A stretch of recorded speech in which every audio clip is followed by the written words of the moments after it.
Chairman గారి మీద మీ అందరి నిధులకి వెళ్ళి ఒక్కొక్కటి ఇచ్చుకుంటూ అందులో ఒకటి ఓపెన్ జిమ్ వేస్తే అందరికీ బాగుంటుంది. మేము కూడా అక్కడికి పోయి మేమే అక్కడ నడుచుకుంటూ పోయి అందరం పొద్దున్నే పోయి మహిళలు వృద్ధులు ఎవరైనా కూడా అక్కడికి ఓపెన్ జిమ్ చేసుకోవడానికి అవకాశం ఉంటుంది.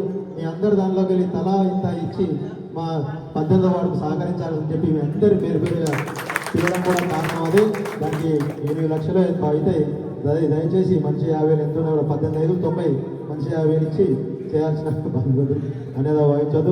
మున్సిపల్ చైర్మన్ శ్రీ దాకొండ వినయ్ కుమార్ గారిని ప్రసంగించాల్సి కోరుచు. ఈ సభ అధ్యక్షత వహిస్తున్నటువంటి గౌరవనీయులు పుచ్చన్న గారు, గజ్జెల్లి రాజు గారు మరియు నాతో పాటు ఎన్నికై వైస్ చైర్మన్గా ఎన్నుకోబడినటువంటి నీల రాజమ్మ గట్టయ్య గారికి, గట్టు సంగీత రమేష్ గారికి, ప్రొఫెసర్ కృష్ణవేణి సారయ్య గారికి, ఈ వేదికను అలంకరించినటువంటి పెద్దలు పొన్న రమణ గారికి, ఇంతకుముందు నాయకులు 14 సంవత్సరాల ఏడుబడిలో ఉన్నారు. ఎక్కడి ఎక్స్టెన్షన్ వైరింగ్ అక్కడనే ఉంది. ఎవరు వచ్చినా ఆఫీస్కు 2 రోజులు మాత్రమే ఆఫీస్లో కూర్చున్న ప్రతి కంప్లైంట్ డ్రైనేజ్ సిస్టమ్ గురించి కావచ్చు, సీసీ రోడ్డు గురించి కావచ్చు, ఎక్స్టెన్షన్ ఆఫ్ వైరింగ్ గురించి, కొత్త పోళ్ళ గురించి కావచ్చు వస్తున్నాం. మీకు అందరికీ తెలియజేస్తున్న విషయం ఏంటంటే మన మున్సిపాలిటీ నూతనంగా ఏర్పడ్డ మున్సిపాలిటీకి మన అభివృద్ధి ప్రదాత మన శాసనసభ్యులు కడియం సిఆర్ గారు ఎంతో శ్రద్ధ పెట్టి వారికి ఉన్నటువంటి పేరుతో ఎక్కడా లేనటువంటి నిధులు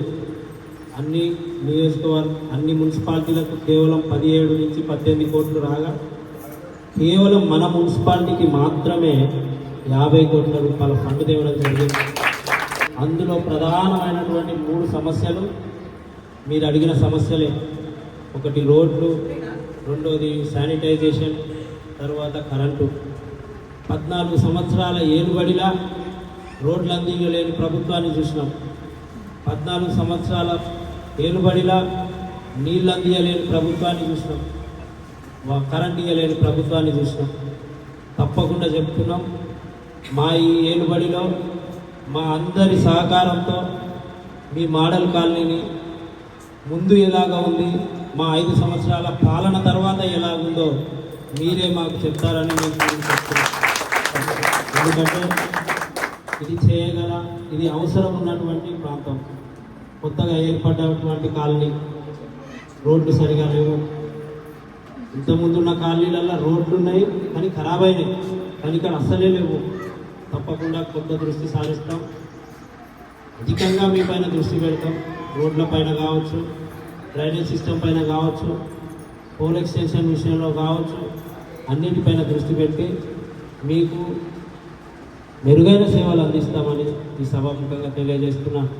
మన శాసనసభ్యులు కడియం సిఆర్ గారు ప్రత్యేకంగా తెలిపిన విషయం ఏంటి అంటే, ఎవరైతే మనల్ని గెలిపించిందో, ఏ నమ్మకంతో అయితే మనకి అధికారాన్ని కట్టబెట్టిందో వాళ్ళ పట్ల నిబద్ధులై ఉండండి.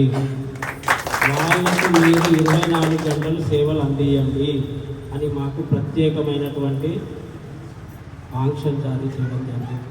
గెలిచిన మేము మా పదవులను నెత్తిలో పెట్టుకొని ఇంట్లో ఉండం. 24 గంటలు మీ పట్ల ఉంటాం. మీ సమస్యల పట్ల దృష్టి సారిస్తాం. తప్పకుండా మీ సమస్యలను కానీ మీ బాధలను కానీ ఏనాడు నిర్లక్ష్యం చేయం. నిరంతరం మీ సేవలోనే ఉంటాం. మా అందరితో మీరు పని చేయించుకోండి. మేమందరం ఉన్నాం. ముఖ్యంగా మీకు ఏ సమస్య వచ్చినా మాది ఒకటే కోరిక, లిఖితపూర్వకంగా అందించాలనేది మా ప్రత్యేకమైన కోరిక. పేపర్ ద్వారా తీసుకురండి, మా ఫైల్ మీద పెట్టండి, మా టేబుల్ మీద పెట్టండి. మేము తప్పకుండా దానిపైన దృష్టి సారిస్తాం. తప్పకుండా తగిన సమస్యకు పరిష్కారం వెంటనే అందే విధంగా ప్రయత్నాలు చేస్తాం. మేము ఉన్నటువంటి 18 మందిని పనిచేస్తామని మరొకసారి ఈ అవకాశం ఇచ్చినటువంటి పెద్దలు, నాతో పాటు ఇక్కడ ఆశీనులైనటువంటి పెద్దలందరికీ మరొకసారి కృతజ్ఞత తెలియజేస్తూ మీకు మా 18వ వార్డు కొన్న రవి గారి చేత చైర్మన్ గారి చేతుల మీదుగా మన రవి గారిని కేక్ కట్ చేయాల్సిందిగా కోరుతున్నాం. మన శ్రీచక్ర వెల్ఫేర్ సొసైటీ సభ్యులందరినీ కూడా పేరు పేరున డయాస్ దగ్గర రావాల్సిందిగా కోరుతున్నాం.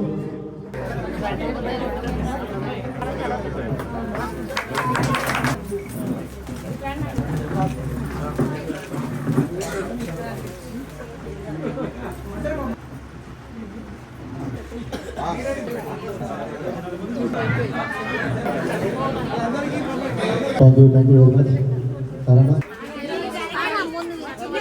కీర్తన 18 వాళ్ళకి చప్పట్లు ఇస్తుంటే నాకు అన్ని నిధులు వస్తాయి.